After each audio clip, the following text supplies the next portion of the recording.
आषाढ़ मास दौरी में झिम बरसै सावन परथ फुहरवाना। भादो मास अकेली डेरी लागै मोरा हरि छाए विदेशवाना। भादो मास हमारी डेरी लागै मोरा पिया छाए परदेशवाना। क्वारे मास बन केश फुलानी कार्तिक दीपकल सनवाना। क्वारे मास बन केश फुलानी कार्तिक दीपकल सनवाना। गहन मास हमारी नहीं भावे सब सखी चली गवनवाना।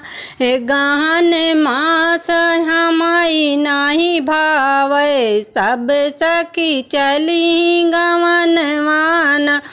पूस मास हम जाड़ा सतावे पूस मास यह जाड़ा क दिनवा। माघई मकर नहावन ना।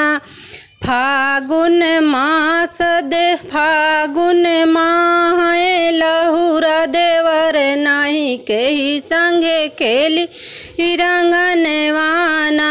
फागुन माह देवर घर नाही केही संगे खेली रंगनवाना।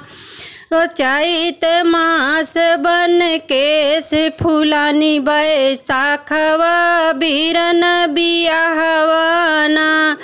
जेठ मास हमारी अति भावे पिया मोरे लिखत अवनवाना।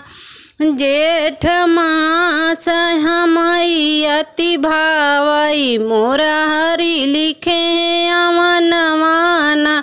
आषाढ़ मास दौरी में झिम बरसै सावन परथ फुहरवाना।